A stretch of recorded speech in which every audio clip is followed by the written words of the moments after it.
Good morning my dear students, कैसे हैं आप सभी। जी हाँ, एक बार फिर से आप सभी का हार्दिक स्वागत है हमारे YouTube channel physics solution with Sumit Tiwari में। मैं सुमित तिवारी आज आप सभी को कक्षा 10 के फिजिक्स का पहला चैप्टर जिसका नाम है प्रकाश यानी कि लाइट, उसमें आज हम पार्ट 9 के बारे में डिस्कस करेंगे। और पार्ट 9 में हम उत्तल दर्पण के द्वारा प्रतिबिंब का बनना, कहने का मतलब image formation by convex mirror, इसके बारे में आज हम डिस्कस करेंगे। तो डियर स्टूडेंट्स, अगर आप हमारे पिछले 8 वीडियो को देखना चाहते हैं तो डिस्क्रिप्शन बॉक्स में लिंक दिया है, तो वहां से जाके आप देख सकते हैं। तो आइए इसी के साथ स्टार्ट करते हैं। इससे पहले कि स्टूडेंट्स, अगर आप हमारे चैनल को सब्सक्राइब नहीं किए हैं तो चैनल को सब्सक्राइब कर दीजिए और हमारे वीडियो पे नए नोटिफिकेशन पाने के लिए बेल आइकन को प्रेस करना ना भूलें। तो स्टूडेंट्स, आइए इसी के साथ स्टार्ट करते हैं। तो आज का जो टॉपिक है वो ये है कि उत्तल दर्पण के द्वारा प्रतिबिंब का बनना, मतलब कि image formation by convex mirror, यानी कि आप कह सकते हैं कि इमेज का फॉर्मेशन बाय कॉन्वेक्स मिरर, यानी कि कॉन्वेक्स मिरर के द्वारा इमेज का फॉर्मेशन। तो सबसे पहले आप जानेंगे कि कॉन्वेक्स मिरर क्या होता है, यानी कि उत्तल दर्पण होता क्या है। तो मैंने पिछले वीडियो में आपको बताया था, लेकिन मैं एक बार फिर से रिवाइज कर देता हूँ कि उत्तल दर्पण क्या होता है।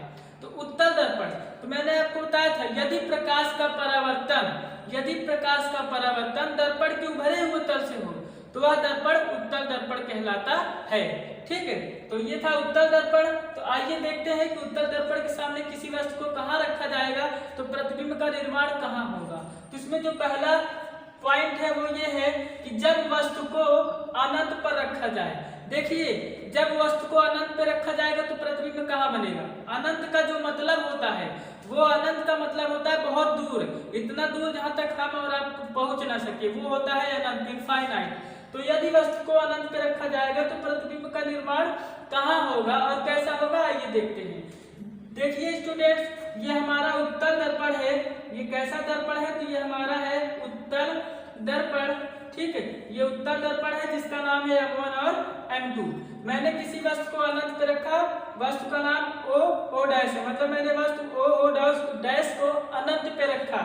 ये जो डॉटेड मतलब ये जो गैप है, कहने का मतलब ये जो गैप है, ये गैप प्रदर्शित करता है कि किसी वस्तु को अनंत पे रखा गया है। ठीक है, तो मैंने किसी वस्तु को अनंत पे रखा तो क्या हुआ कि जो मुख्य अक्ष के समांतर जाने वाली प्रकाश किरणें होती हैं, जो मुख्य अक्ष के समांतर जाने वाली प्रकाश किरणें होती हैं, वो परावर्तन के पश्चात पुनः उसी माध्यम में वापस चली गई। दूसरी प्रकाश किरण को मैंने मुख्य अक्ष के समांतर भेजा तो ये क्या हुई, दर्पण से टकराई और टकराने के पश्चात पुनः उसी माध्यम में वापस लौट गई। तो मैंने यही प्रक्रिया अगर नीचे की ओर किया तो मुझे ये पता चला कि मुख्य अक्ष के समांतर जाने वाली प्रकाश की किरणें, मतलब मुख्य अक्ष के समांतर जाने वाली प्रकाश किरणें परावर्तन के पश्चात उसी माध्यम में वापस लौट आती हैं। तो अगर मैं इसी जो परावर्तित प्रकाश किरणें हैं, इसी को अगर मैं डॉटेड लाइन से ड्रा करूं, देखिए मैंने इसी परावर्तित प्रकाश किरण को डॉटेड लाइन से ड्रा किया तो ये फोकस पे आके मिली और ये वाली भी प्रकाश किरण फोकस पर ही आके मिलती है।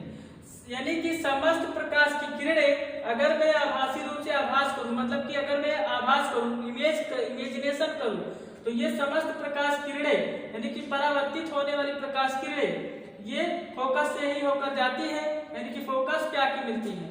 और फोकस पे आके मिलती है तो कहने का मतलब फोकस पर ही काटेंगी एक दूसरे को, और जहां काटेंगी प्रकाश की किरणें वहीं पर प्रतिबिंब का निर्माण होगा। तो जो प्रतिबिंब का निर्माण हुआ वो फोकस पर हुआ। तो आप कह सकते हैं कि अनंत पे रखे वस्तु का प्रतिबिंब का निर्माण फोकस पर ही होता है।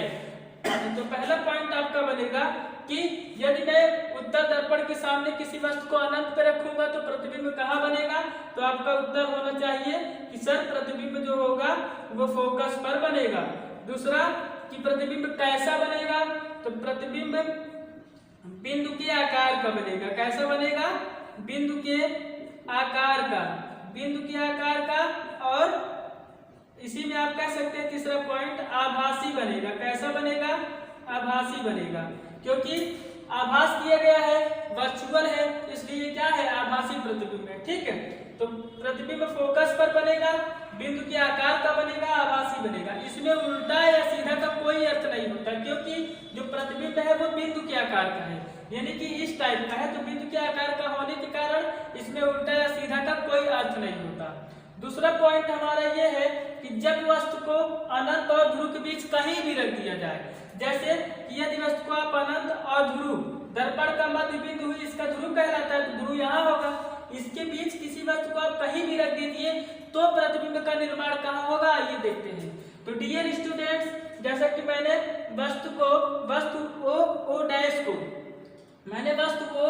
को उत्तल दर्पण के सामने मुख्य अक्ष पर रख दिया। कहाँ रख दिया? मुख्य अक्ष पर।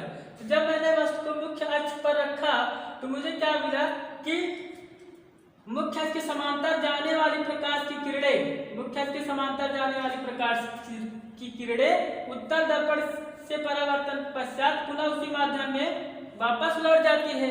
लेकिन इसको जाना कहाँ चाहिए? फोकस से होकर जाना चाहिए। तो मैंने क्या किया कि आभास किया, मैंने डॉटेड लाइन से ड्रा किया पीछे की ओर, तो ये फोकस से होकर गई तथा दूसरी प्रकाश किरणें जिसको कि दर्पण के वक्रता केंद्र से होकर जाना चाहिए, तो मैंने क्या किया, इसको वक्रता केंद्र से भेजा, तो ये भी उत्तल दर्पण से टकराने के पश्चात पुनः उसी माध्यम में वापस लौट आई।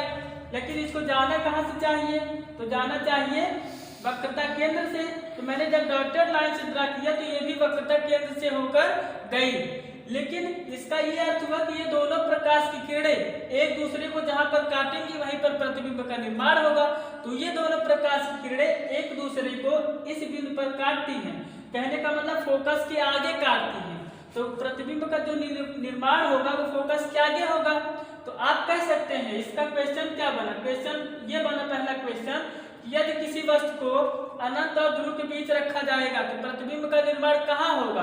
तो आप देख रहे हैं कि यदि किसी वस्तु को अनंत और ध्रुव के बीच रखा जाएगा, ये उत्तल दर्पण के लिए बातें हैं, ध्यान दीजिएगा। यदि किसी वस्तु को अनंत और ध्रुव के बीच रखा जाएगा तो प्रतिबिंब का निर्माण दर्पण के ध्रुव और फोकस के बीच में हो रहा है, ठीक है, ये आपका उत्तर होगा। कहाँ प्रतिबिंब बनेगा? दर्पण के ध्रुव P और फोकस F के बीच में, इसके बीच में कहीं भी बन सकता है, याद रखिएगा, दर्पण के ध्रुव और फोकस के बीच में कहीं भी बन सकता है। दूसरा केस ये आता है, प्रतिबिंब कैसा है? तो प्रतिबिंब है आभासी। कैसा प्रतिबिंब है? आभासी। आभासी प्रतिबिंब बन रहा है क्योंकि आभासी रूप से बन रहा है। तीसरा जो पॉइंट है वो ये है कि वस्तु कैसा है भाई, मतलब वस्तु की साइज क्या है? तो वस्तु की जो साइज है, लंबाई है, वो वस्तु से छोटा है, यानी कि वस्तु से छोटा, प्रतिबिंब की लंबाई वस्तु से छोटा, प्रतिबिंब जो बन रहा है वस्तु से छोटा बन रहा है, ठीक है। चौथा जो पॉइंट है वो ये है कि सीधा बन रहा है। कैसा बन रहा है? सीधा बन रहा है, वस्तु से छोटा और सीधा बन रहा है। तो ये 4 पॉइंट आप याद रखिएगा क्योंकि ये 4 पॉइंट ही आपका मेन है, ठीक है। तो इन सब चीजों को आप अच्छे तरीके से फेयर कॉपी में नोट कर लीजिए ताकि आपको बोर्ड एग्जाम्स में कोई भी प्रॉब्लम ना हो। यहाँ तक कि ये सब से रिलेटेड क्वेश्चन कॉम्पिटिटिव एग्जाम्स में भी पूछे जाते हैं, तो इसको आप अच्छे से तैयार कर लीजिएगा स्टूडेंट्स। तो नेक्स्ट वीडियो पे हम आपको मिलेंगे एक धमाकेदार वीडियो के साथ। तो स्टूडेंट्स, अगर आप हमारे चैनल पे नए हैं तो चैनल को सब्सक्राइब कर दीजिए और कमेंट करके जरूर बताइएगा कि आपको वीडियो कैसा लगा। अगर आपको कुछ चीजें ना समझ में आई हो तो इस वीडियो को बार बार देखिएगा और कमेंट में जरूर लिखिएगा, मैं आपके प्रश्नों का उत्तर जरूर दूंगा। तो वीडियो को देखने के लिए धन्यवाद, फिर मिलेंगे अगले वीडियो पर।